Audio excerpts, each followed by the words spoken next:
I'm so serious when I say that learning how to enjoy time by yourself is maybe one of the greatest gifts that I've given myself.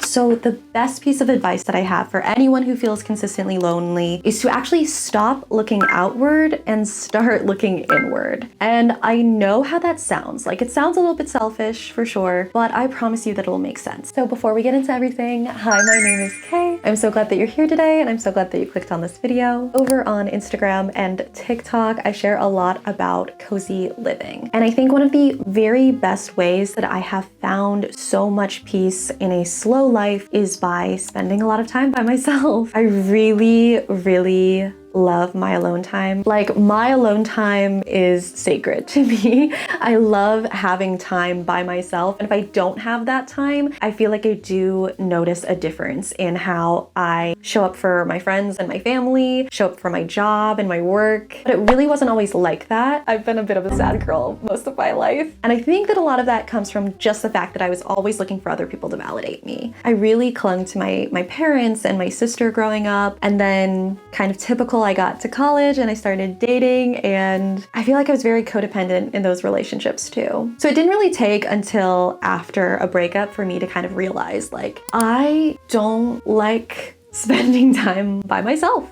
And I don't know how to. I'd always felt pretty lonely growing up, even having family and friends and a community. So it's kind of gotten me to this point to realize that, like, loneliness is not always about a lack of having people. It's not necessarily a lack of relationships. A lot of times, I really do believe this, that loneliness is because of a lack of connection with yourself. I think, at least in my situation, I felt so lonely all the time growing up because I was just constantly looking for reassurance from everyone else around me. I didn't really know how to care for myself. I didn't know how to be by myself. So I never really felt like comfortable. Over the last couple of years, I've really focused on how to get to know myself better. And doing this honestly has reminded me that at the end of the day, as cliche as it sounds, I am my own best friend, right? Taking time to get to know myself has made me, like, significantly less lonely. I would say, you know, you still get moments of feeling kind of sad and alone, but it's not this constant thing over my head. It's given me so much confidence, the ability to regulate myself, to process emotions myself, to care for myself. So now I don't look at the people around me as needing to complete me. Instead, my friends and my family and my community really just, like, add to my life. So here are 5 things that I did to learn how to love being alone. And these ideas are not meant to distract you from feelings of loneliness. They're honestly more about just connecting with yourself and getting to know yourself more intimately and more deeply, so that you kind of go from, like, dreading being by yourself to really cherishing it. Alrighty, let's get started. Number 1 is to find hobbies that you really love and enjoy. I feel like that is a dumb one in some ways. Like, of course you should spend time doing things that you love, but I am meaning literally just find hobbies that allow you to play, like, that just fill you up, that just make you happy. You don't have to be good at them. Kind of thinking back to, like, when we were kids, and I don't know about you, but as a kid, I sucked at everything. But it didn't matter because I was just a kid and I just wanted to have fun. And the point of it wasn't to be the best at it. The point of it wasn't to better myself through it necessarily. It was literally just to enjoy doing something new. I really do think that finding hobbies, trying new things like that, really helps you discover more things about yourself with the least pressure. A really good example for me would be watercolor. I never thought of myself as an artist. I can't draw a straight line for the life of me. So I never would do artistic things. Like, I really wouldn't. I found one of those watercolor workbooks and I decided to just try it out. And those workbooks are awesome because they give you an outline already of something to paint. And then they give you, like, swatches of, like, the different colors that you might want to use. They give, like, a few directions that if you want to follow them. I just tried it.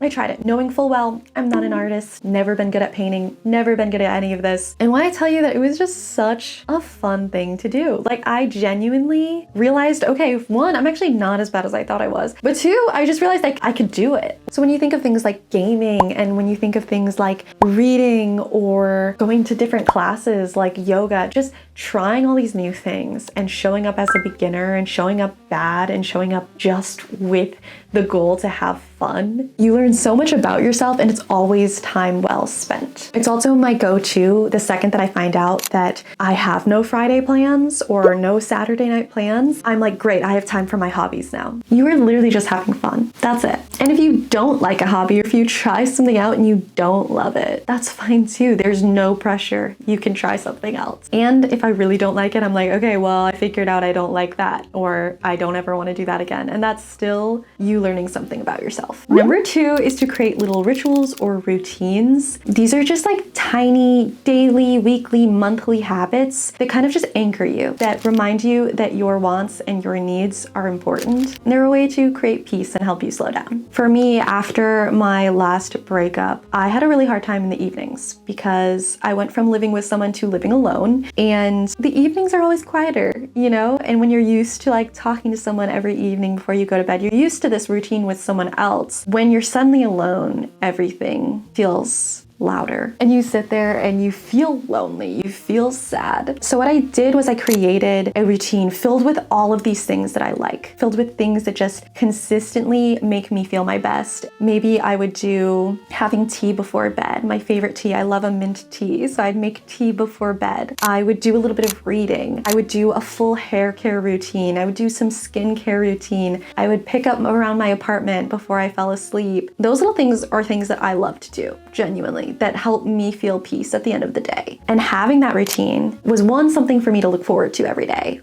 but two, it just offered so much comfort and stability, knowing that I could create that by myself and didn't need someone else to do it. Number 3 might be an obvious one, but it is to make your home a reflection of yourself. Because I'm sorry, like if you don't like your room or your house, then you're not gonna wanna be alone there. Like you're just not. So I really do think that it is so important to create a safe space in your home for just you. Fill it with all of the things that you love, the things that spark joy for you. And you don't have to spend a ton of money on this, honestly. You can like make artwork of things that you love. You can go with thrifting and find stuff that inspires you. The idea here is to be surrounded by reflections of yourself. I really do think that it helps you feel so at home in yourself. Like I have plushies of like everything that I've ever loved. Or I have photos of my family, or I have my favorite plants, books that I've loved reading. And so when I'm by myself, I just find a lot of comfort in them. Number 4 is one of my favorites, and that is to create a dopamine menu. This is basically just a list of things that you love. It is that simple. Some people do it like they do an appetizer, a meal, and a dessert. And for their appetizers, they might do something small like playing their favorite song or lighting their favorite candle. For the meal, they might do something a little bit higher energy, something like taking an everything shower or making your favorite meal. And then the dessert is more like a treat, something a little bit more infrequent. That could be buying yourself a new video game or something like that. But to me, it doesn't really matter how you lay out your dopamine menu. It's just like having a list of those things that only you know bring you so much joy. And genuinely, when I feel really lonely, when I feel so alone, I look at my list and I'm like, wait, I have so many options here of things that just genuinely make me happy. And again, the idea is not to distract you from the feelings of loneliness, but I do think that this list just reminds you, you are not part of somebody else's story. You're not an NPC. It's a written reminder that you are just a whole human being by yourself. And then our final one, which is to take yourself on solo dates. And I feel like this is a big thing right now. I feel like everybody is going on solo dates, and I love that because I was always really scared growing up to do anything by myself. But I think that solo dates really help you practice being fully yourself out in the world. It allows you to build some independence and autonomy. It really builds like a lot of confidence. Kind of like, yeah, like you can do this by yourself. You've got this. You actually don't need other people to do it with you to make it fun or for it to matter. And I know it sounds really scary, and so I always say like start super, super small. I think one of the easiest solo dates to do is to actually take yourself to a movie, because that's something where nobody else is talking that much anyways. You literally just can pick your absolute favorite movie, get all the snacks that you want, wear pajamas, like do whatever you want and go and just have a nice time. Pick where you sit, pick all the snacks, bring a blanket blanket. I don't know, can you do that? I think you can. Just enjoy it by yourself, have fun. And when you start small, you eventually start building up to those things that you genuinely thought you could never do by yourself. For me, eventually, my goal is to do a solo trip. I don't know where, I don't know when, but I'm working towards it. And even just going on movie dates by myself, going out to eat by myself, going shopping by myself, doing those little things have just slowly given me just so much confidence to keep going. So I'm not saying that if you do all of these things that you're never gonna feel lonely again, or that you don't need your family and friends and community, because you do still need them. They are still important, and pouring into them in their lives is really important. But I really believe that when you find comfort and confidence and joy in yourself, you stop looking for other people to complete and validate you. And instead you see those relationships as added joys in your own life. My favorite thing is to think about the fact that you always have yourself. You've always had your back up until now. You've gotten through every single hard day with yourself, and you get to for the rest of your life. So taking time to get to know yourself, get to love yourself, just makes all of the difference. Okay, I know that sounds like really mushy-gushy and everything, but I am so serious when I say that learning how to enjoy time by yourself is maybe one of the greatest gifts that I've given myself. Thank you so much for hanging out today, and I would love to hear what is one of your favorite ways to enjoy time by yourself. Let me know in the comments, and I'll see you on the next video. Bye!